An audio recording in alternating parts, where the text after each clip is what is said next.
Alhamdulillahi Rabbil Alamin. Sallallahu aleyhi ve sellem ala hayr halqi Muhammad ve ala alihi ve sahbihi ecmain. İnşallah сауда саттық бойынша сабақты улантабыз. Бүгінгі сабақ 3-ші сабағымыз. Жаңағы қайтарылған, шариатта тыю салынған саудалардың түрлерін өтеміз. Бұл бөлімде автор айтып жатады. وَنَهَى رسول الله صلى الله عليه وسلم عن الملامسة وهي أن يقول أي ثوب لمسه فهو لك بكذا. وعن المنابذة وهي أن يقول أي ثوب نبذه إلي فهو علي بكذا. Peygamberimiz sallallahu aleyhi ve sellem mulamasa деген сауда саттықтың mulamasa түрінен қайтарған дейді. Ал mulamasa деген қандай десе, қайсы бір киімді қармаған болсаң, ошол саға ушунчаға берем деп айтқан болса. Же ол болса munabazа деді. Munabazа деген қайсы бір киімді маңа ырғытқан болсаң, ошол сага ушунчандан деді. Эми бул экөөү мисал катары эскерилген маселе. Бул жерде эреже.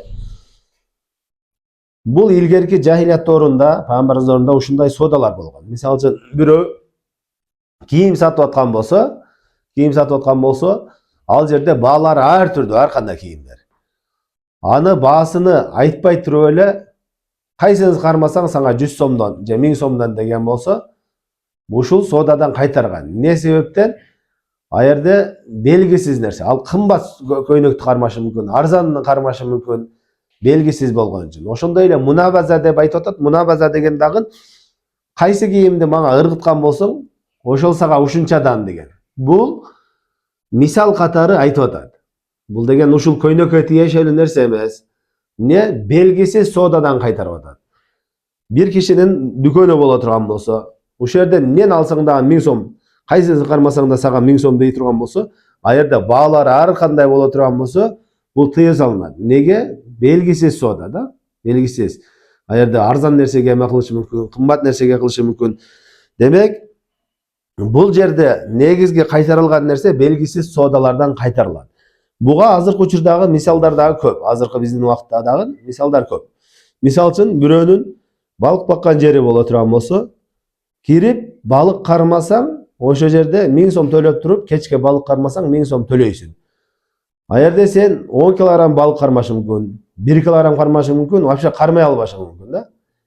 Демек, бул соода тыюу салынат. Неге? Белгисиз болгон үчүн. 10 килограмм кармасаң, ал сен көп алып калып атасың, чынбы? Кармабай калсаң, утулуп калып атасың. Демек, бул белгисиз соода, ошон үчүн кайтарылат.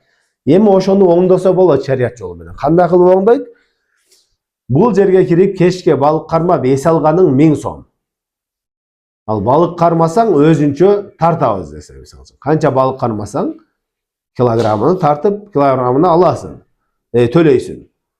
Бирок ошол жерде эс алганың 1000 сом же 500 сом же 200 сом, канча кармаганың ошондой балыкты өзүнчө веске тартабыз дагы, канча чыккан болсо ошону төлөйсүң десе болот да.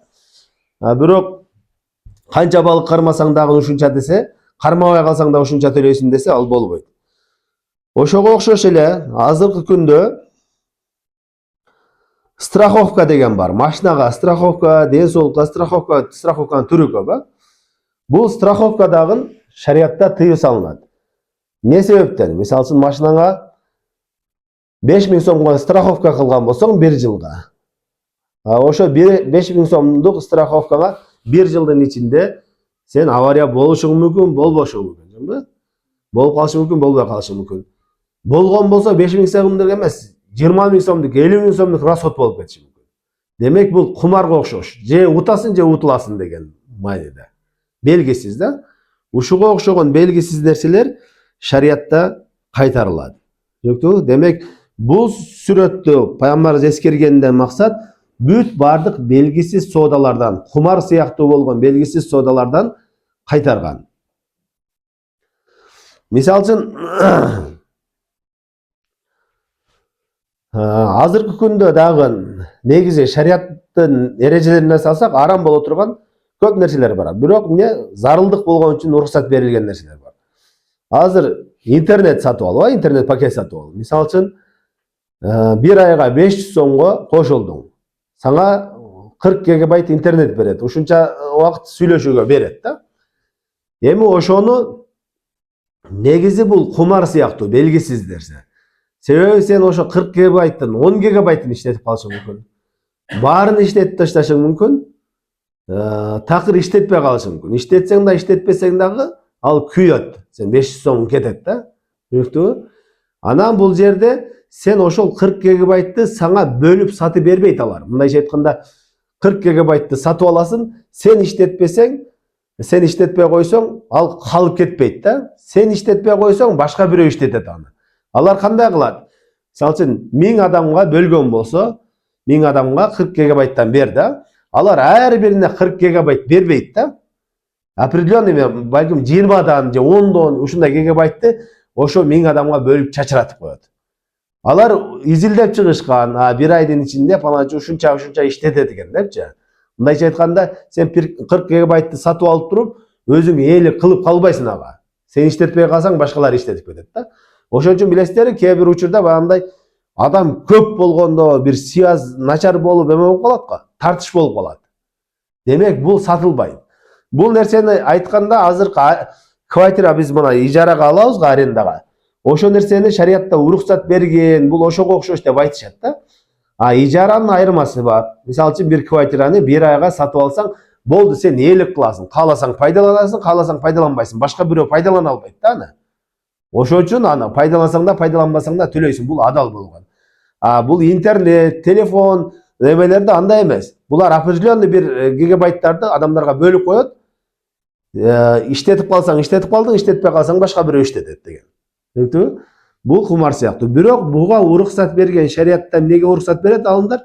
Бул хажа амма деп коет. Жалпы адамдардын муктаждыгы бар. Баардык адамдардын муктаждыгы ушуга уже байланып калган да. Интернет, телефонго байланып калган. Ошо себептен шариятта ушундай эреже бар.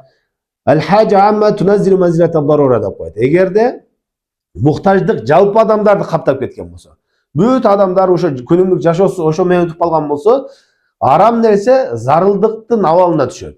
Бизде билесиздер, зарыл нерселер, арам нерселер адамың ушундай зарыккан учурда уруксат берилет, чынбы? Зарылдык болуп атса. Ал-дарура тубихал махзурат деген эреже бар. Арамдар, зарылдыктар арамга жол берет дегенчи. Бул дагы арам иштер жалпы адамдарды камтып кеткен болсо, зарылдык болбосо да, жалпы муктаждык камтыган болсо, уруксат берилет. Демек бизде ушундай соода сатыктын түрү ушуга салыштырышыбыз керек баардыгына.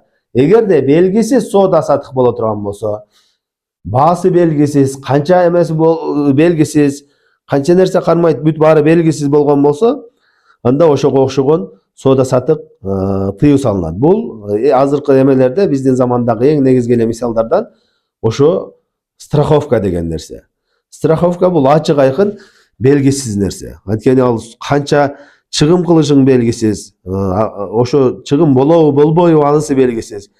Акчаны кайтарып бербейт ал. Сен 1 жыл иштедиң, 1 жыл страховка кылдың, 1 жылдан кийин эчтеке болбосо сага акчаны кайтарып бербейт да. Шариятта ушунун шарият жолу бар. Таъмин тауни деп коет. Страховка мындай бири-бирине жардамдашуу страховка деген. Ал кандай? Фирма ачтыбы? Страховка фирманы ачкан болсоң,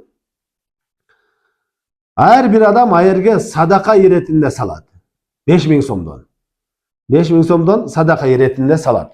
Ошол акча, мисалы үчүн 100 адам качкан болсо, сен ал акчаңды кайтарам деп үмүт кылбайсың. Садака иретинде. Ушу ичибизден 100 адамдын ичинен кимисине башына кырсык келип калган болсо, ошо акчадан иштетебиз дейсиң. Анан ошол акча түгөп калып, экинчи, үчүнчү адамга же 10-чу адамга келгенде түгөп калган болсо, акча жок болсо төлөбөйт анда. Ушул шарият жолундагы таъмин мындай. Страховка шарият жолунда ушундай болот. Ошо акчаны өндүрсө да болот. Мисалы кантип фирма страховка компания ачтыңыз. Компания ачкан тарап элдерден акча чогултурат страховкага. 10 000 сомдон чогулттуу, 1000 адамдан чогулткан болсо, ошол акчаны оборот кылып иштете берет ал. Өндүрүпчү. Качандыр ошол качышкан адамдардын бирөөсүндө кырсык болуп калган болсо, ага жардам беришет. Акча жок болуп калган болсо, жардам бербейт. Түшүнүктүбү? Ал өндүрүп, көбөйтүп ушундай кылабыз десе болот. Берки бизнес страховкада, шариятка каршы страховкада андай эмес. Ал сен канчалык деңгээлде эме болсоң дагы, акчасы бар болсо да, жок болсо дагы сага төлөп беришке милдеттүү болот ал. Түшүндүңүзбү? 1 жылдын ичинде. Эме болсо күйүп кетет. Бунда садака иретинде ошондон акча кайтарам деген ниетти албайсың да. Эми шариятта бул ушул белгисиз нерсе, страховка дегендер кумардын бир түрлөрүнө кирип калат да. Кумар деген шариятта майсер деп коет, эки түрдүү болот. Биринчиси арам болгон, тыюу салынган соода саттыктын баардыгын майсер деп коет, кумар деп коет. Экинчиси болсо чыныгы кумар, майсер бул эмне? Адамдын жанагындай хаззил махиз дейт арабчада. Кыргызча которгондо кандай болот? Хаззил махиз, Мусат байке? Хаззил махиз. Жалаң жанагындай пешенеңе курулган, мындайча айтканда, бизде оштурча айтканда, пешенең болуп калса утуп кеттиң дейт го. Ошондойго курулган нерсе. Везение дейт. Ошого курулган нерсе, шанска. Мисалы үчүн бир жерден лотерея сатып алдың, ошол жерде эмне? Насибиң болсо, үлүшүң болсо утуп кетесиң, болбосо утуласың да. Ушундай нерселер кумар болот. Эми ушуга азыркы күндө байланыштуу нерселерден бир адам бир магазин ачкан болсо, ошо магазинден бир буюм алган болсоң, экинчи мындай буюмду бекер кошуп берем десе, болобу болбойбу бул? Бир товар алдың, мисалы үчүн холодильник ала турган болсоң, кичинекей бир товар кошуп беребиз бекер десе, болобу болбойбу? Болот. Бул жерде эмне? Жанагындай везение мындай жок. Ал эмне? Жөн эле товарыңды арзан саткан сыяктуу эле сен үгүттөп адамдар чакыра берсең болот. Түшүнүктүбү? Кимде-ким бизде мынча товар алган болсо, мынчага бонус беребиз. Азыр мисалы үчүн глобустарда алган сайын сага бонус чогула берет, кийин ошо бонусуңа бирдеке сатып алсаң болот, же ошого жараша скидка болот. Булар болот. Бул нерседе эч кандай проблема жок. Эми экинчи сүрөтү, мисалы үчүн кимде-ким бирөө, мисалы үчүн глобустан болсун, заправкадан болсун, кимде-ким 10 литр бензин куя турган болсо, ага лотерея берилет десе. Ал лотерея менен машина ойнотулат, же дагы бирдеке ойнотулат, ошого катыша алат десе.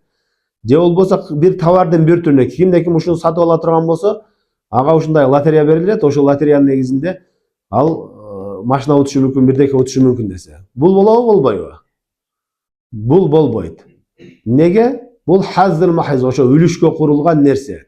Анткени сен лотерея кумар сыяктуу болуп атат да, сен бирдеке товар сатып алган адам именно ошол лотереяны көздөп сатып алышы мүмкүн. Түшүнүктүбү? Эми бир жерде мындай кыла турган болсо, лотерея койду, бирок сатып алууга шарт кылган жок, сатып алууну шарт кылган жок. Мисалы үчүн бир кафеге барсаң, ким ошо кафеге барган болсо, бардыгы жана лотереяга катышканга мүмкүнчүлүгү бар. Ошо кафеден жеген адам дагы тамак жеген, жебеген адам, сатып алган, сатып албаган бардыгы катыша бере турган болсо, анда ал уруксат берилет. Ошондой эле глобус магазин деп коелу, лотерея кылып койду, ошол жерге кирген бардыгы катыша ала турган болсо, сатып алса дагы, сатып албаса дагы, анда болот. Бирок определенный бир суммага кимде-ким ушунча сатып алган болсо, же бир товарга коюп койгон, сатып алган болсо, лотереяга кирет десе, бул арам болот. Түшүнүктүбү? Мисалы үчүн, кээ бир заправкалар бар. Кимде-ким май алмаштыруучу жай. Ким ошол жерде май алмаштырган болсоң, машинаңды бекер жууп берет, фильтри бекер болот деген болсо, бул эчтеке болбойт. Кошумча нерселер. Түшүнүктүбү?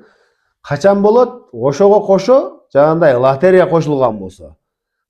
Лотереяга катышыш үчүн башка бир белекке кириш үчүн кылып аткан болсо болбойт. Мисалы үчүн бизден 10 литрден бензин куюп турган сайын сага бирден лотерея беребиз десе, аны менен машина ойногон катышасың десең, бул кумар болот. Кумар демек ошол везение дейби, пешенеңе байланган нерсеге ошо утуп калышың мүмкүн, утулуп калышың мүмкүн.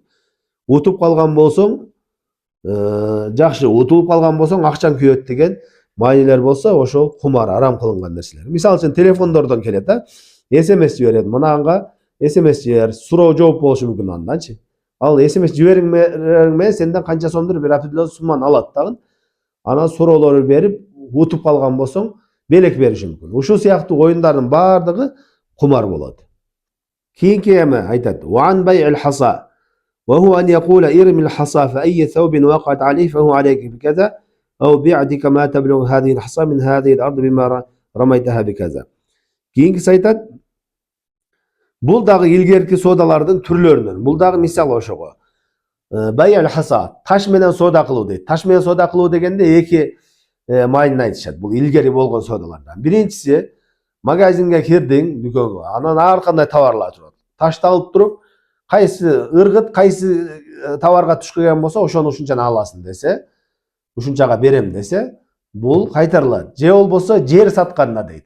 Жер сатканда метрлеп өлчөп эле, же ташты алып ыргыт кай жерге жеткен болсо, ошол жерге чейин берем, ушунча акчага десе, бул дагы кайтарылган. Мунун баардыгы жанагы эле эменин мисалдары, белгисиз сооданын мисалдарынан. Түшүнүктүбү? Шариатта белгисиз болгон соодалар. Эмне себептен буларга басым жасап ар бирин эскерип атат? Анткени ушул соодалар илгери жахилият доорунда кеңири таркаган соодалар болгон үчүн. Ошон үчүн ар бирин эскерип атат. Болбосо жалпы эле Пайгамбар саллаллаху алейхи вассалам белгисиз соодадан кайтарды десе жетишиктүү. Бирок адамдарга түшүнүктүү болуш үчүн ошол кездеги таркаган соода болгон үчүн тыюу салынат.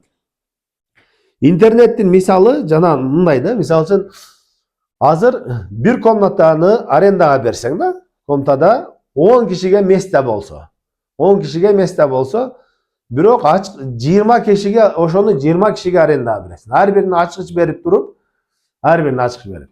Ким эрте келсе жатып алып эс ала берет. Батпай калгандар күтүп турат, же кирбей турат деген болсоң, ошол сыяктуу. Интернетте да ошондой. Мисалы үчүн 20, 100 кишиге, 10 кишиге ылайыктуу бир 30 кишиге бөлүп таркатып коюш мүмкүн. Анын баардыгы алар билишет да, баардыгы бирдей иштетпейт да. Бири иштетет, бири иштетпей турат, ошол сыяктуу. Жана интернет ошого окшош.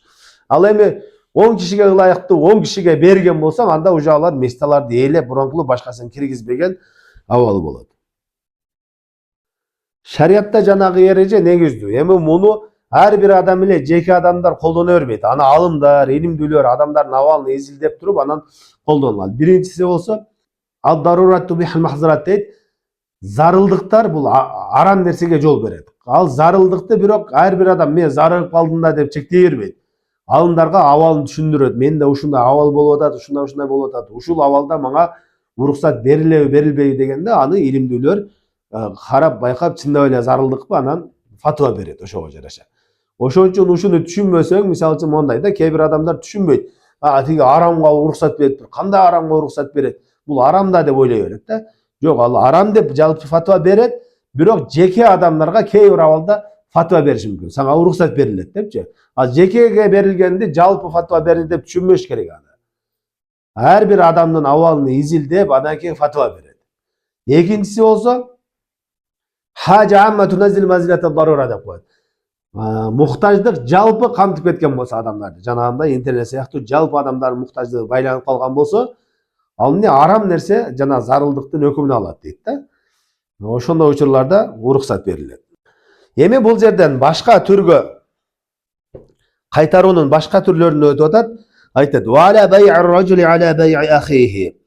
Өзүңдүн мусулман бир тууганыңдын соодасынын үстүнөн соода кылуу дейт. Бул дагы шариатта арам кылынган. Бул алымдардын арасында талашсыз болгон маселелерден. Пайгамбар саллаллаху алейхи вассалам айтат: "Ла яби' ба'дукум ала бай'i ба'д."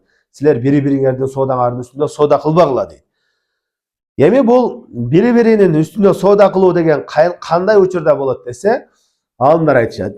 Бирөө сенден бир товар сатып алды. Товар сатып алганыңда хыяр деп коет. Ошо сенде сооданы бузууга акың бар убакыт болот. Чектөөлөр болот да, соодадачы.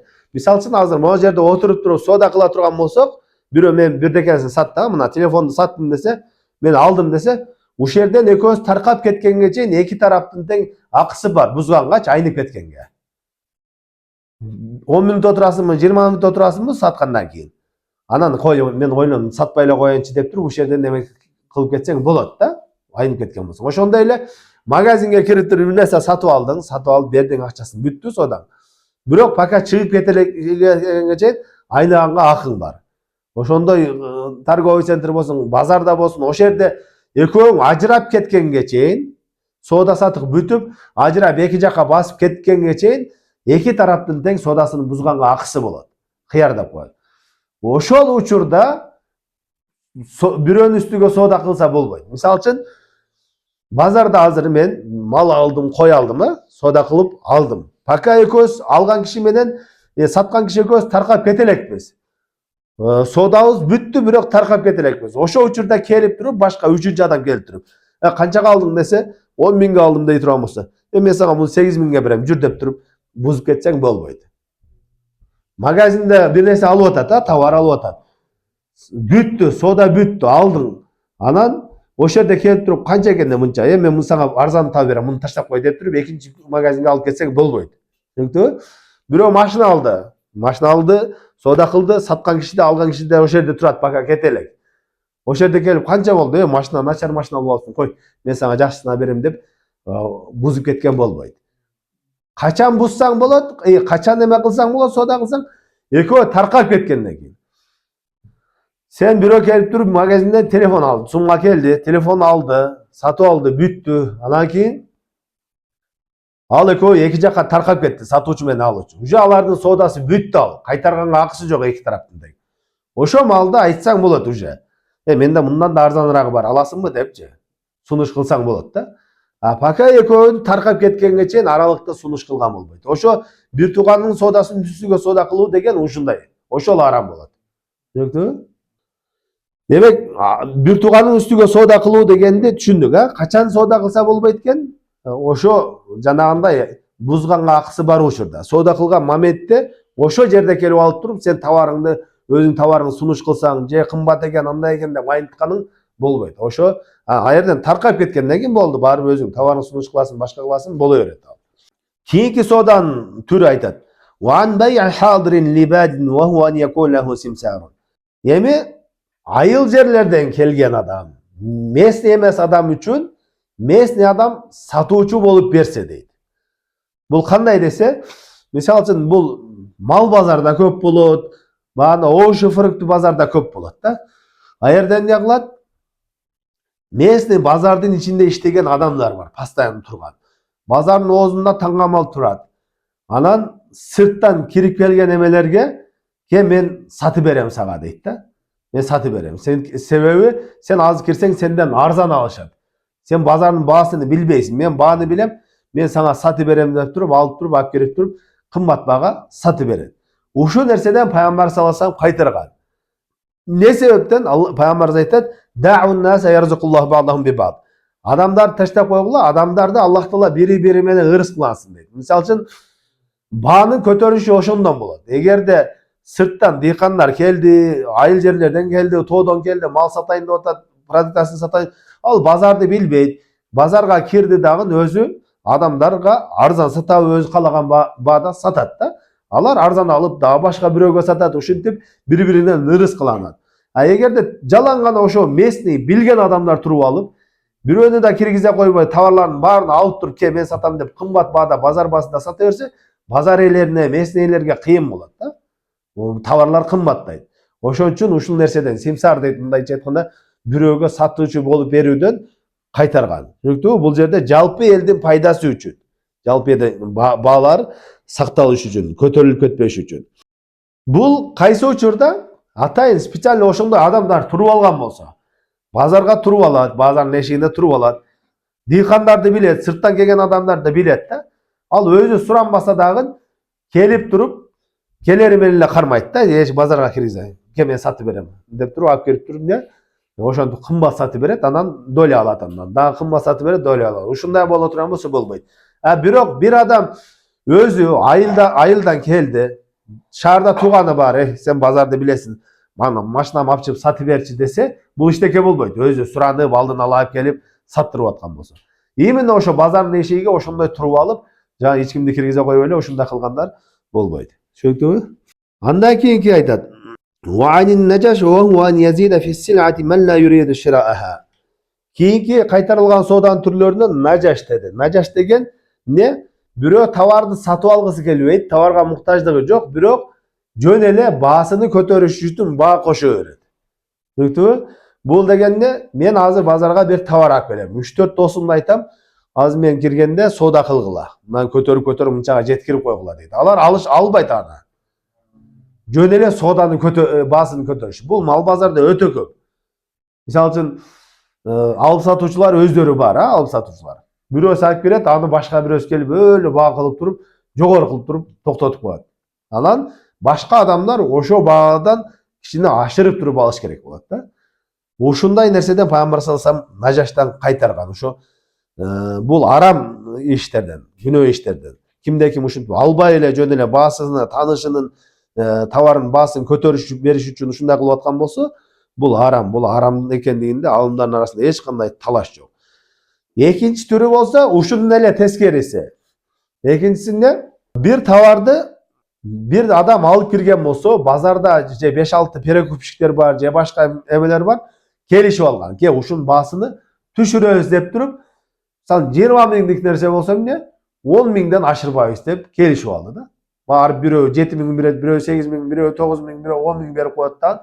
Болду, ошондо баягы баасы ушундай арзан экен деп ойлоп калсын деп 5-6 та соода кылат. Баары тең баасын көтөрбөйт да.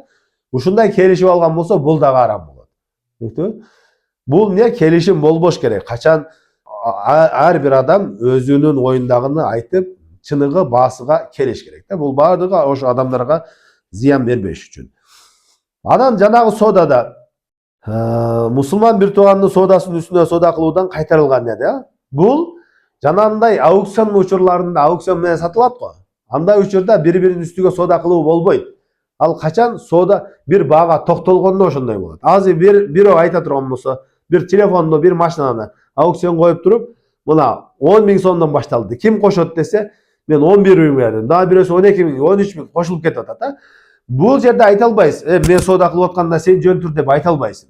Анткени баага токтой элек бир баага. Бир баага токтоп туруп, мен алдым, сатып алдым, 15 миңге жетти, сатып алдым. Болду, сатып алгандан кийин ошо жерден сен дагы кошуп үстүгө соода кылам десең болбойт. Уже болду, сатылды дегенден кийинчи. Түшүндүңбү? Демек, аукцион учурунда бири-бириң үстүгө кошо берсең, ал баягы кайтарылган эмеге кирбейт бул. Кийинки эме Ван бай'атайни фи бай'a. Эки сооданы бириктирип кылуудан кайтарылган дейт шариятта. Бул кандай десе айтып атат. Эки баа койгон болсоң, мисалы үчүн наличка алган болсоң 10 миң, рассрочка алган болсоң 15 миң дей турган болсоң, ушундай болгон болсо, же болбосо крупный акча менен ала турган болсоң мынча, майда акча менен илгерки бул алтын күмүш жөнүндө айтып атат да, майда акчалар менен алган болсоң мынча деп айта турган болсо дейт. Анда бул нерседен кайтарылган. Жана ошондой эле экинчи түр айтат, эки нерсе менен эметип атат. Мен сага машинамды сатам, бирок сен мага телефонуңду сатасың, же мага ушунча кызмат кылып бересиң, же мындай кылып бересиң деп соодаңа шарт киргизген болсоң болбойт деп атат да. Түшүнүктүбү? Эми бул Хамбали мазхабы боюнча ушундай. Бирок туура ой боюнча Аллах алам бул экөө тең уруксат берилет. Кандай учурда уруксат берилет? Эгерде баа бирөөсүнө токтолгон болсо, мисалы үчүн мен айта турган болсом, наличка алсаң 10 миң сом, рассрочка алсаң 15 миң сом деп айттым, Ал экөөнүн бирөөсүн тандаган болсо, чечилген болсо, бул уруксат берилет, бул тыйылбайт да. Анткени кааласаң рассрочка экөө тең белгисиз. Мейли алдым деди, мен алдым деди, бирок кайсы баада алганына, рассрочка алдыбы, наличка алдыбы тактаган эмес болсо болбойт. Себеби ал талашка алып барат да. Бир баасыны, бир түрүнү тандаган болсо, бул уруксат берилет. Наличка алдым, мейли 10 миңге наличка алдым. Же болбосо рассрочка 15 миңге алдым деп, ошо жерде соода болгон жерде чечилген болсо, ал уруксат берилет. Ошо жерде мен айта турган болсом, 10 миң наличка, рассрочка 15 миң дей турган болсом, клиент айта турган болсо, болду, алдым мен деп туруп, сатып алдым деген болсо, сатып алдым деп туруп басып кеткен болсо, ал соода жараксыз. Неге дегенде, баа чечилген жок. Кайсынысын мен алдым? Ошонун бирөөсүн такташ керек да. Ошон үчүн кайтарып тыюу салынат.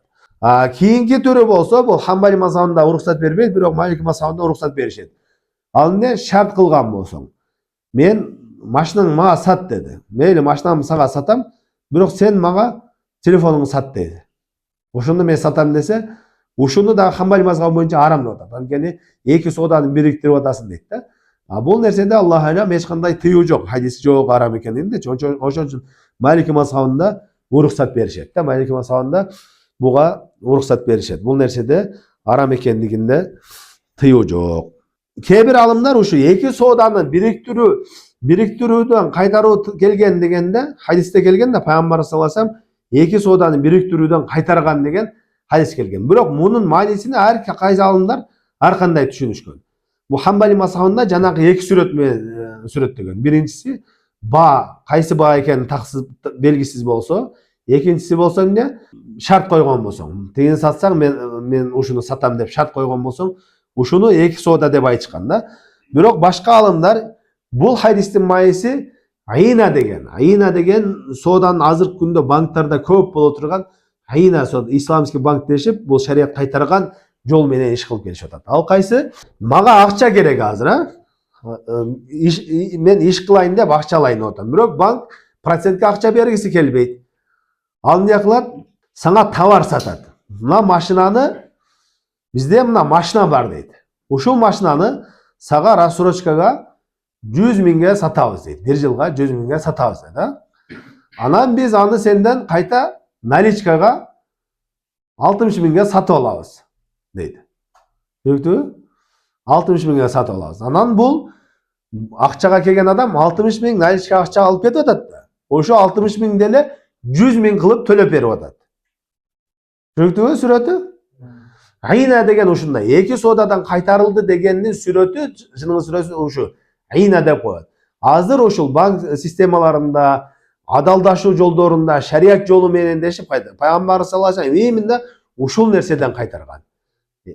Эгер де силер ушу айна менен соода саттык кыла турган болсоңор, Аллах Таала силерге ушундай кордук берип коет. Риба менен, сүткорлук менен соода кыла турган болсоңор, Аллах Таала силерди ушундай кордоп коет деген хадистер ушуга келген. Демек, бул сүрөтү кандай? Мага акча керек, барып туруп, мага 100 миң акча берип турчу десе, жөн бергиси келбейт да аны. Жөн бергиси келбейт. Процентке берейин десе, арам болуп калат бул процент дейт.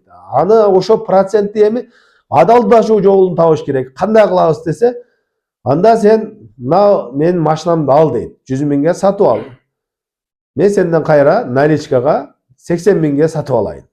Сен 6 айдын ичинде 100 миң төлөп бер дейт. Көрдүңүзбү? Товарды ортого киргизип туруп эле ошо бул чыныгы сүрөтүндө 100 миңди 60 миң 80 миң берип туруп 100 миң кайтарып алуу да. Түшүнүктүбү? Ушундай бул арам, бул шариятта талашсыз болгон, алымдардын арасында талашсыз болгон арам соода саттыктан. Бирок экинчи сүрөтү уруксат берилген. Мисалы үчүн бирөө бул алдын ала келишкен болсо арам экендигинде талашсыз. Экөөбүз келишкен болсок, машинаны 100 миңге рассрочка сатып аласың, мен сенден наличкага кайта сатып алам 80 миңге деп экөөбүз договор кылсак, бул арам, талашсыз.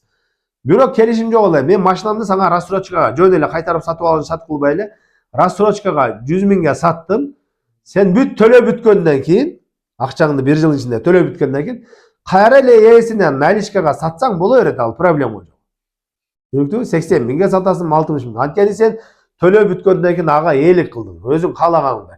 Кааласаң ошо биринчи сатып алган адамга сатасың, кааласаң башка бирөөгө сатасың. Бул нерседе проблема жок. Андан кийин ошол айнанын, азыркы айткан айнанын тескери сүрөтү бар. Ал тескери сүрөтү кандай? Мен сага машинаны саттым азыркы учурда. Наличкага сатам да. Наличкага 100 миңге саттым.